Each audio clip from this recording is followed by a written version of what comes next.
Les habla la señora Miriam, la profesora de matemáticas. En mi nombre y en el de la profesora María Verónica, les enviamos un afectuoso saludo y nuestros deseos que ustedes y sus familias se encuentren muy bien. Comenzaremos esta presentación repasando brevemente los conjuntos numéricos. Conjunto de los números naturales. Se representan con la letra N mayúscula. Nos sirven para contar. Son números positivos y enteros, es decir, no tienen cifras decimales.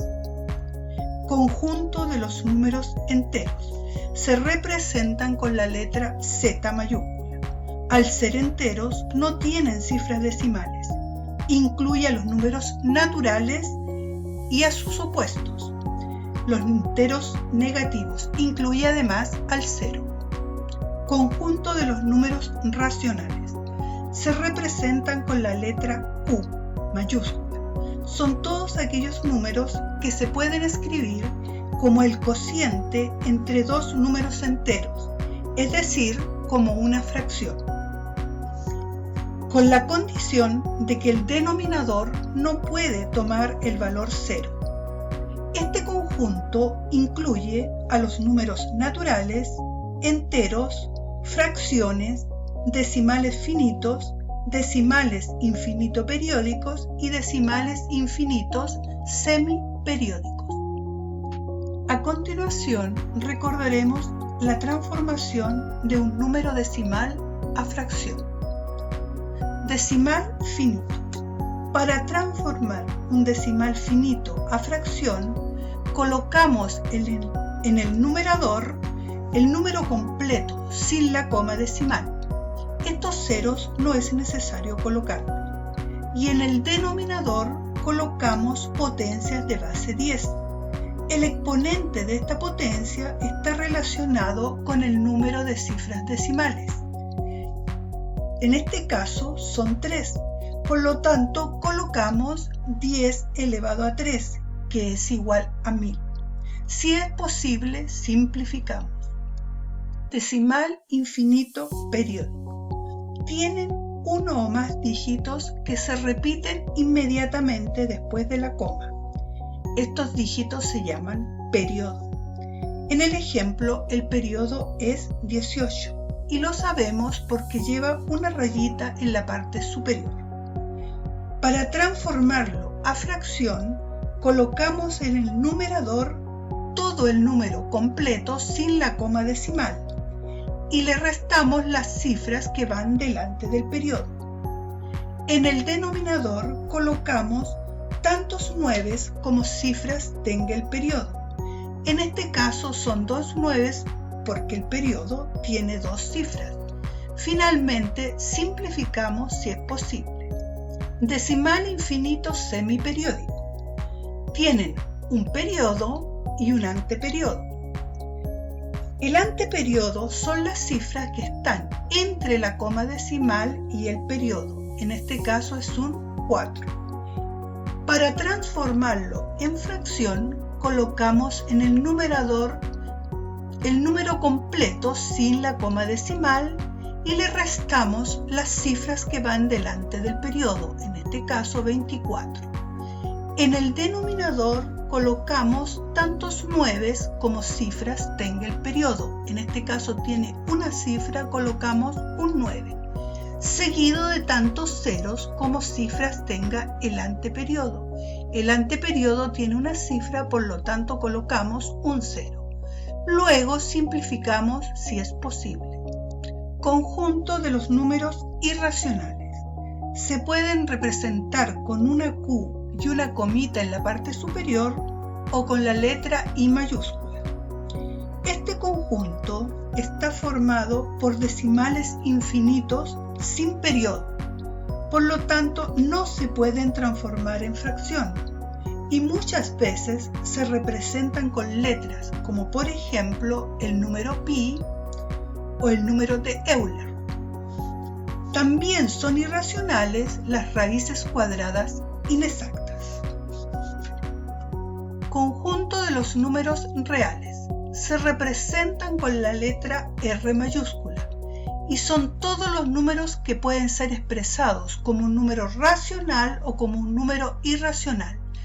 Por lo tanto, es la unión entre los números racionales y los números irracionales.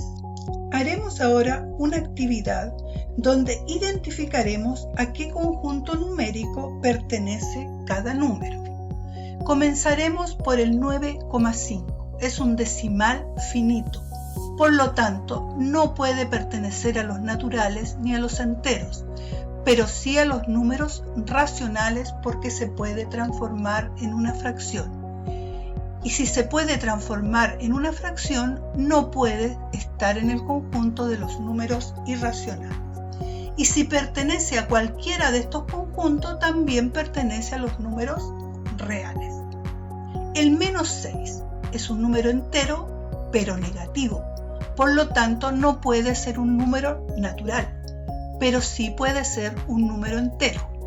Y como número entero lo podemos escribir en forma de fracción, por ejemplo, con denominador 1. Si se puede pasar a fracción, no puede ser un número irracional, pero como es un número racional, pertenece a los números reales. 45 es un número entero y es positivo. Por lo tanto, pertenece a los naturales y pertenece a los enteros. Y se puede escribir como una fracción, como por ejemplo con denominador 1. Y si se puede escribir como fracción, no puede pertenecer a los números irracionales. Y obviamente pertenece a los números reales.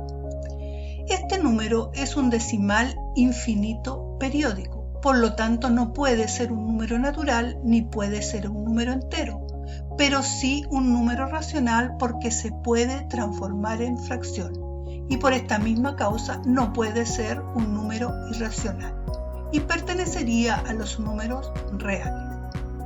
Raíz cuadrada de menos 16. ¿Cuánto es este valor? Podría ser 4, pero 4 por 4 nos da 16, positivo. Y si probamos con menos 4, menos 4 por menos 4 también nos da 16 positivo. Entonces no pertenece ni a los enteros, ni a los naturales, tampoco a los racionales, ni a los irracionales. Y como no pertenece a ninguno de estos conjuntos, tampoco pertenece a los reales. Este número es un decimal infinito sin periodo. Por lo tanto, no puede ser un número natural, no puede ser un número entero. Tampoco se puede transformar en fracción. Entonces es un número irracional y por lo tanto también es un número real. Raíz cuadrada de 25. Su valor es 5. Por lo tanto es un número natural. También es un número entero y lo podemos pasar a fracción. Por ejemplo, con denominador 1. Si se puede pasar a fracción, no puede ser un número irracional y pertenece a los números reales. Menos 3 medios es una fracción negativa. Su valor en decimal es menos 1,5. Por lo tanto, no puede ser un número natural ni puede ser un número entero.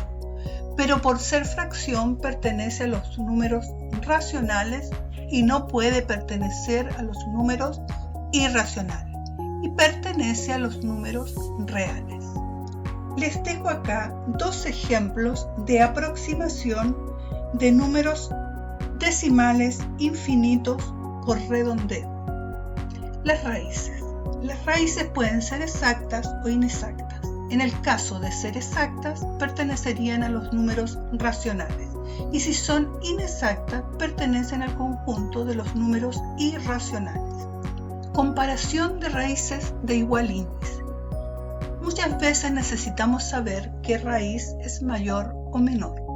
En este caso, como son de igual índice, basta ordenar de menor a mayor los números que van dentro de la raíz, es decir, la cantidad subradical. Luego de ordenados, ordenamos las raíces correspondientes a estas cantidades subradicales y ya las tenemos ordenadas. Para ordenar números representados con raíces cuadradas, basta con elevar el número completo al cuadrado. En el ejemplo tenemos que 5 raíz de 2 lo elevamos completo al cuadrado. Por propiedad de potencia nos queda 5 elevado a 2 por raíz de 2 elevado a 2. 5 elevado a 2 es 25 y raíz del 2 elevado a 2 es 2. Al multiplicar 5 elevado a 2 nos da 25 y 25 por 2 es 50. Hacemos lo mismo con 2 raíz de 5 y con 7 raíz de 3, obteniendo 50, 20 y 147. Ordenamos estos números de menor a mayor y luego ordenamos las raíces correspondientes a estos valores. Raíces semejantes. Dos raíces serán semejantes si tienen el mismo índice y la misma cantidad subradical. Acá en el ejemplo tenemos que esta raíz es de índice 2 y cantidad subradical 3. Esta raíz también es de índice 2 y cantidad subradical 3. Por lo tanto, 2 raíz de 3 y menos 7 raíz de 3 son semejantes. Recuerda que el índice 2 en las raíces no se coloca. Lo mismo sucede con estas raíces. El índice de esta raíz es 3 y la cantidad subradical es 7 y sucede lo mismo con esta parte de la raíz. Por lo tanto, estas dos raíces también son semejantes. Para descomponer raíces cuadradas, nosotros tenemos que transformar el número o la cantidad subradical en una parte exacta y una parte inexacta. En el ejemplo tenemos raíz de 63. No es exacta. Por lo tanto, la transformamos en 9 por 7. Y nos queda raíz de 9 por raíz de 7. Y la raíz de 9 tiene valor 3. Por lo tanto, nos queda finalmente 3 raíz de 7. Las raíces se pueden sumar o restar, pero para ello deben tener el mismo índice y la misma cantidad subradical. Para hacerlo, usamos la propiedad distributiva o factorizamos el término común y finalmente sumamos los factores enteros de las raíces semejantes. Analicemos un ejemplo. 5 raíz de 2 menos 2 raíz de 2. Me quedaría 5 menos 2 raíz de 2, lo que finalmente me da 3 raíz de 2. En este caso, las cantidades subradicales son distintas, por lo tanto no las podemos sumar inmediatamente. Debemos primero descomponerlas. La raíz de 75 la descomponemos en 25 por 3, lo que nos queda raíz de 25 por raíz de 3.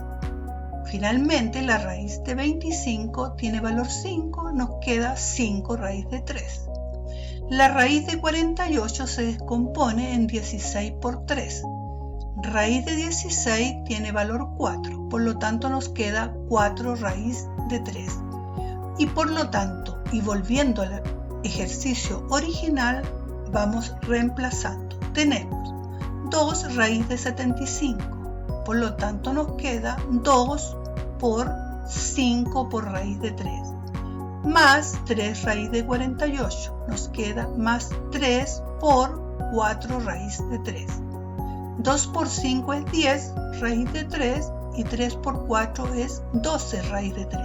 Finalmente sumamos 10 con 12 y nos da 22 raíz de 3.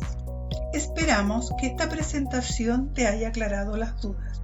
Es muy importante que el 27 de mayo entregues tus guías resueltas y avances en tus aprendizajes. Hasta pronto.